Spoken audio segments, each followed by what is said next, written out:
ఎగువ నుండి వస్తున్న వరద నీరుతో ప్రకాశం బ్యారేజ్ నిండు కుండలా మారింది. ఇప్పటికే ప్రకాశం బ్యారేజ్ వద్ద 7 లక్షల క్యూసెక్కుల వరద నీరు చేరడంతో అధికారులు రెండో ప్రమాద హెచ్చరిక జారీ చేశారు.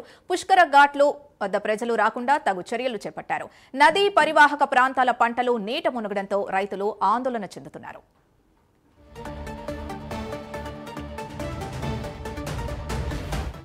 చిరావూరు గ్రామంలో ఏటా ప్రతి సంవత్సరానికి ఒకసారి ఈ కృష్ణమ్మ తల్లి ఒక రూపం దాల్చుతుంది మా ఊరు మీద. ఈసారి 7 లక్షల నీళ్లు వచ్చినాయి కాబట్టి పంటలన్నీ మునిగిపోయి మేము వ్యవసాయం చేసుకుని జీవనోపాధి సాగిస్తాము. పంటలన్నీ మునిగిపోయి కంద, పసుపు, అరకులు, బొప్పాయి, సొరలు, బెండలు, మేత, పశువుల మేత మా ఊర్లో అనేకమైనవి మునిగిపోయినాయి. ప్రభుత్వం, రెవెన్యూ వాళ్ళు స్పందించి ఈ గేదెలకి ఈ పంట నష్టపోయిన వారికి నష్టపరిహారం చెల్లించవలసిందిగా కోరుకుంటున్నాము.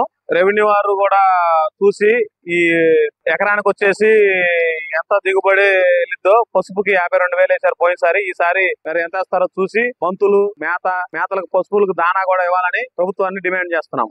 పశువుల దానా మా ఊళ్ళో 400 కోరుకుంటున్నాం.